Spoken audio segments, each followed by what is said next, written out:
Hello friends, good morning. कैसे हो आप सब? उम्मीद करते हैं बड़े अच्छे होंगे और अपनी तैयारी में लगे हुए होंगे। तो दोस्तों, जैसा कि आपको पता है कि हम यहाँ पे यूपी टीजीटी पीजीटी और एलटी ग्रेड जो कि बायोलॉजी से अगर कोई बच्चा तैयारी कर रहा है तो यहाँ पे हम उसे बायोलॉजी से रिलेटेड हर एक टॉपिक से उसे क्लास दे रहे हैं, जो कि आपके पूरे यूट्यूब पे और कोई नहीं देगा। तो दोस्तों, जैसा कि आपने देखा होगा कि पिछली क्लास में हमने जो आपका प्रोटोजोआ फाइलम है उसके जो हमने क्लासिफिकेशन है उसको हमने पढ़ लिया था। अब इसके बाद आज हम उसके उसके भागों को पढ़ेंगे कि कितने भागों में उसको बांटा गया, किस भाग में कौन से फाइलम है, सब फाइलम है। ठीक ना? तो चलिए ज़्यादा वेट ना करते हुए आप वीडियो को शुरू करते हैं। और दोस्तों, आपसे अगर बस एक ही रिक्वेस्ट है, अगर वीडियो अच्छी लगी होगी तो चैनल को सब्सक्राइब कर लीजिएगा, वीडियो को ज़रूर लाइक करिएगा। और यहाँ पे आपको डेली आपको यूपी टीजीटी से बायोलॉजी से क्लासेस प्रोवाइड कराई जा रही हैं। चलिए शुरू करते हैं। तो जैसे पहला गया है प्रोटोजोआ को 4 उपसंघों में बांटा गया है। जैसे अगर आपसे पूछ लिया जाए कि प्रोटोजोआ को किस उपसंघों में बांटा गया है, तो आप बता सकते हैं कि प्रोटोजोआ को 4 उपसंघों में बांटा गया है। कौन कौन सा है? सार्कोमेस्टिकोफोरा, स्पोरोजोआ, नीरोस्पोरा और सीलियोफोरा। ठीक है दोस्तों, इन 4 उपसंघों को याद करिएगा। 4 उपसंघ हैं, जिसमें का पहला उपसंघ क्या है दोस्तों? सार्कोमेस्टिकोफोरा। ठीक, अब इसमें क्या होता है, इसके लक्षण पढ़ लीजिए कि इसमें कैसे जंतु आते हैं। पहला, गतिशील होते हैं, अंगक, सूडोपोडिया या फ्लैजिला द्वारा होता है। जो उनका गमनांग होता है, चलने का और जो तरीका होता है वो क्या है, सूडोपोडिया या फ्लैजिला के द्वारा चलते हैं।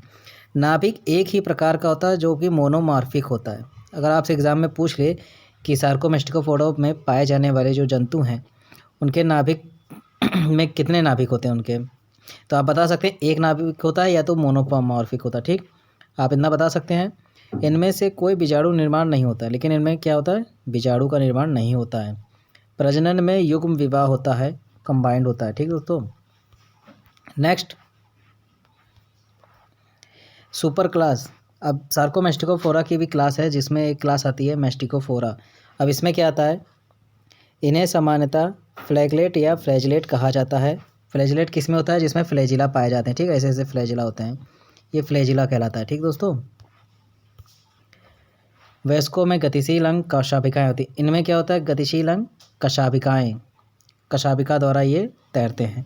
शरीर में एक पेलिकल छिद्र, जो पेलिकल होता है वो ढका होता है, मतलब बॉडी वॉल क्या होती है, पेलिकल की बनी होती है। द्विखंडन अनुदैर्घ्य होता है। इसमें क्या होता है, द्विखंडन अनुदैर्घ्य होता है। वे अधिकतर स्वतंत्र रूप में रहते हैं या कुछ परजीवी भी होते हैं। इसमें जो जंतु पाए जाते हैं वो क्या होते हैं, स्वतंत्र होते हैं। पोषण जो इसमें होता है दोस्तों, स्वपोषी या विषमपोषी या दोनों होता है। ठीक ना, ये बहुत इंपॉर्टेंट है, इसको याद रखिएगा। इसमें पोषण कैसा होता है, विषमपोषी होता है। ठीक, अब इसका एक वर्ग है फाइटोमेस्टिकोफोरिया। इसमें क्या पाया जाता है, इसमें जो क्लोरोफिल युक्त क्रोमेटोफोरस उपस्थित होता है। जो इनके पोषण होते हैं वो प्रकाश द्वारा होता है या तो होलोफाइटिक कहलाता है। जो इनमें भोजन है वो स्टार्च या पैरामाइलॉन, ये बहुत इंपॉर्टेंट है, इसको याद रखिएगा। इसमें भोजन क्या आता है, पैरामाइलॉन या स्टार्च पाया जाता है। इसमें आमतौर पर एक या केवल 2 कशाभिकाएँ पाई जाती हैं। ठीक, केंद्रक आवृत्तीय होता है। ठीक, अगर वीडियो थोड़ी सी तेज़ लग रही हो दोस्तों तो आप वीडियो को पॉज कर भी ध्यान से पढ़ सकते हैं, और नोट्स बनाना चाहें तो बहुत अच्छा नोट्स है, आप बना सकते हैं।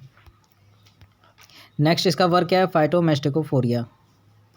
अब इसमें क्या होता है, इसमें जो क्लोरोफिल युक्त क्रोमेटोफोरस उपस्थित होता है, इसका जो क्लोरोफिल है वो कैसा होता है, क्रोमेटोफोरस होता है। पोषण क्या होता है, होलोफाइटिक होता है। सॉरी, थोड़ा सा मिस्टेक हो गया, ये थोड़ा सा दोबारा लिख लिया गया यहाँ से, इसको आप इग्नोर करिएगा, या तो फिर आप पढ़ सकते हैं। हम लोग को वर्ग 2 पढ़ना है, जो मेस्टिकोफोरिया। ठीक, इसका में क्या होता है, इसके क्या लक्षण है, क्लोरोफिल जो होता है क्रोमेटोफोरस होता है, यह इसमें अनुपस्थित होता है। ऊपर क्या था, स्थित होता है, इसमें क्या है, अनुपस्थित होता है। अधिकतर परजीवी होते हैं। भोजन को ग्लाइकोजन के रूप में रखते हैं। उसमें कैसा था, उसमें था स्टार्च के द्वारा, इसमें था ग्लाइकोजन के रूप में। ठीक, कशाभिका एक से अनेक होती है, एक लहरदार झिल्ली होती है। ठीक ना, चलिए नेक्स्ट, सुपर क्लास बी ओपालिनाटा। ओपालिनाटा है सुपर क्लास, इसकी बी है। उनके शरीर की पूरी सतह पर तिरछी पंक्तियों में असंख्य सीलिया जैसे कोशिकांग होते हैं। मतलब क्या हुआ, इसमें सीलिया से द्वारा गमन होता है। इनमें साइटोसोम नहीं पाया जाता है। ठीक ना, दो से अधिक मोनोमॉर्फिक नाभिक होते हैं। नाभिक क्या होते हैं, एक या दो नहीं होते, दो से अधिक होते हैं इसमें दोस्तों। इसमें जो विभाजन कैसा होता है, द्विखंडन होता है। इसमें कशाभित अनिसोमिक या फ्लैजिलेटेड एनिसोमेट के साथ युग्म विवाह होता है। गैमिट्स कैसे मिलते हैं, अनिसोगैमिट्स के साथ मिलते हैं। ठीक, ये सभी परजीवी होते हैं। ये किस में पाए जाते हैं, अधिकतर मेढक और टोडों में पाए जाते हैं। ये इंपॉर्टेंट है, परजीवी होते हैं किस में पाए जाते हैं, मेढक और टोडों में पाए जाते हैं। अब इसका उदाहरण भी देख लीजिए क्या क्या इसके उदाहरण में आते हैं। ठीक, इसको मैं साफ कर देता हूँ। देखिए उदाहरण में क्या आएगा, ओपालिना, प्रोटोपिलीना, जेरिलिना, प्रोटोजेरिया या सेपेडिया। ये आपको उदाहरण दे देगा, एग्जाम्पल में दे देगा।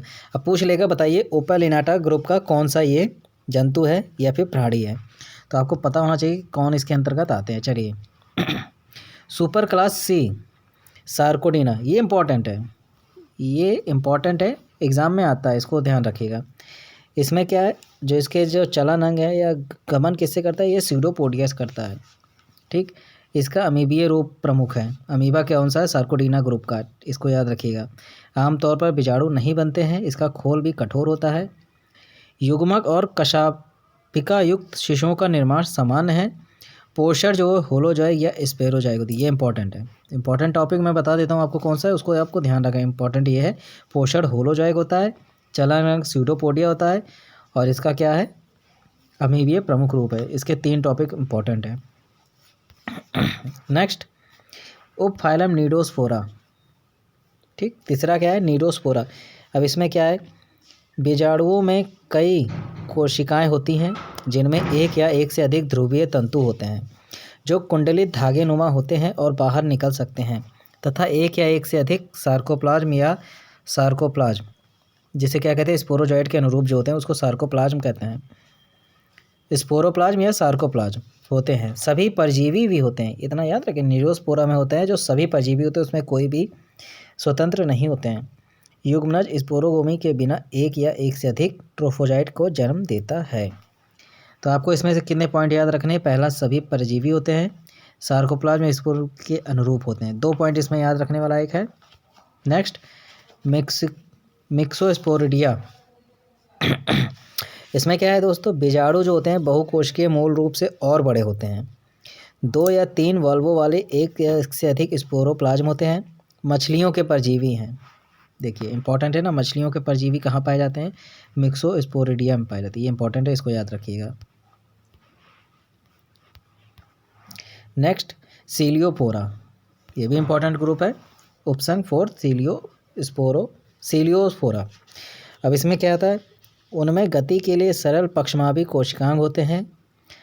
अवतलता विशेष रूप से असामान्य होती है। ठीक, पक्षमाभी कोशिकांग से द्वारा ये गमन करते हैं। केंद्रक 2 होते हैं, एक ट्रॉफिक मोनो न्यूक्लियस होते हैं और प्रजनन माइक्रो न्यूक्लियस होता है। विभाजन कैसा होता है, द्विविखंडन द्वारा होता है जो कि पार्किनेटल होता है। ठीक, साइटोगमी भी क्या होता है, ये संयुग्मक नाभिकों के संलयन के साथ होता है। जो इसमें कॉन्जुगेशन होता है वो कैसा होता है, नाभिकों के मिलने के साथ होता है, जो कि ऑटोगेमी और साइटोगेमी भी होती है। ये इंपॉर्टेंट पॉइंट है, इसको याद रखिएगा। ठीक, यहाँ कभी भी कोई युग्मक नहीं होते हैं। पोषण, देखिए ये इंपॉर्टेंट है, सबका पोषण ही पूछता जाता था। पोषण कैसा होता है, खाने का क्या होता है, मिक्सोट्रॉफिक या हेट्रोट्रॉफिक होता है। इंपॉर्टेंट है, इसको याद रखिएगा। आमतौर पर एक साइटोस्टोम पाया जाता है। ठीक ना, सीलियोपोरा में कितना हमको याद रखना है, एक पोषण इसका याद रखना है, एक इसका विखंडन याद रखना है, और एक इसका केंद्रक वाला याद रखना। ठीक है, 3 टॉपिक आप इसके याद रखेंगे सीलियोपोरा में क्या पाया जाता है। नेक्स्ट, सीलिएटा। इसमें गतिशील या भोजन प्राप्त करने वाले अंगक के रूप में पक्षमाभी या मिश्रित पक्षमाभी संरचना पाई जाती है। इसमें एक इंफ्रासेल्युलरी तंत्र की उपस्थिति होती है जो कोशिका की सतह के नीचे आधारीय कड़ों से बना होता है तथा अनुदैर्घ्य तंतुओं द्वारा परस्पर जुड़ा होता है। अधिकांश सीलिएट्स में कोशिका मुख या साइटोसोम पाया जाता है।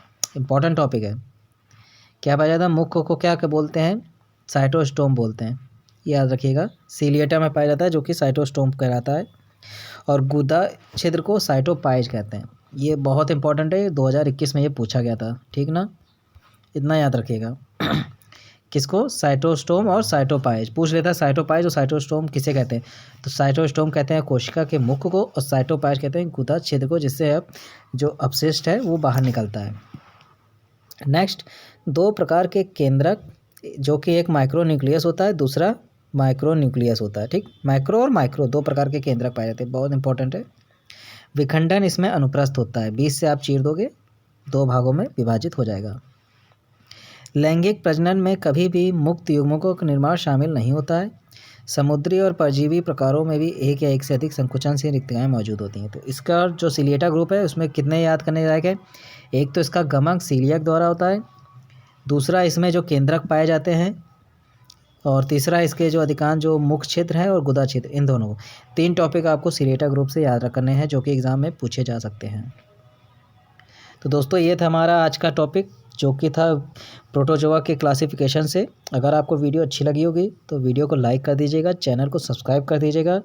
और अगर आप चाहते हैं कि प्रोटोजोआ से लेकर जो कि आपका बॉटनी के लास्ट पॉइंट है, अगर आपको उसको पॉइंट टू पॉइंट आपको नोट्स चाहिए तो आप मुझे कमेंट कर सकते हैं, मैं उसको पर्सनली उसको मैसेज करके सारी डिटेल्स दे दूँगा। और वीडियो अच्छी लगी होगी तो फिर से बता दे रहे हैं दोस्तों, लाइक कर दीजिएगा, दोस्तों के साथ शेयर करिएगा। मिलते हैं अगली वीडियो में, तब तक के लिए शुभ।